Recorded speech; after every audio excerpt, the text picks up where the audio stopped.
ভাই রে ভাই, আমি কোন দেশে বাস করি যেখানে ডিবি প্রধান হারুন আঙ্কেল স্যার সেফ না, সেখানে আমি আপনি কি?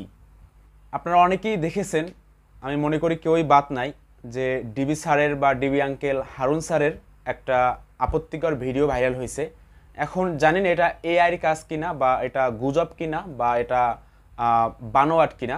তবে সবাই সরাসরি করতেছে বা তার সম্মানে আঘাত দিতেছে, বা তার সম্মান বা ক্যারেক্টার নিয়ে কথা বলতেছে।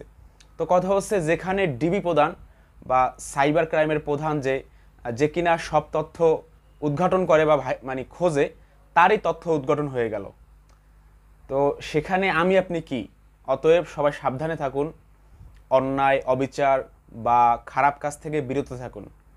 দেখবেন একদিন আপনি অন্যায় করতে করতে একদিন দেখবেন আপনার নিজের অন্যায় প্রকাশ হয়ে গেছে, তখন হাই হাই করা ছাড়া কোনো কাজ থাকবে না। তো সর্বোপরি স্যারের এই ব্যাপারটা অবশ্যই সুন্দরভাবে তদন্ত করে স্যারের ব্যবস্থা করা হবে, বা স্যারকে যত সম্ভব যেটা করা দরকার সেটাই করা হবে। এবং ইতিমধ্যেই কাজ করা শুরু হয়ে গেছে, এটা তদন্ত করা শুরু হয়ে গেছে, এটা সত্য নাকি মিথ্যা নাকি গুজব।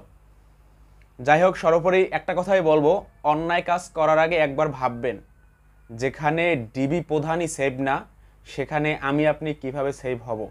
অর্থাৎ আপনি যে পজিশনে আছেন না কেন, আপনি রাজনীতিবিদ হন, আপনি প্রশাসনের লোক হন, আপনি ব্যবসায়িক হন, বা আপনি কালো টাকার মালিক হন, একবার ভাববেন যে আমি কি করতেছি, বা আমার এই কর্মকাণ্ড যদি একদিন ভাইরাল হয়ে যায় বা মানুষজন দেখে, তখন কি বলে সামনে আসবেন।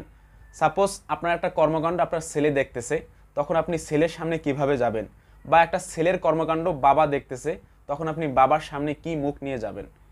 তাই সর্বোপরি একটা কথাই বলবো, অন্যায় কাজ করার আগে একবার ভাববেন, তারপর অন্যায় কাজ করবেন।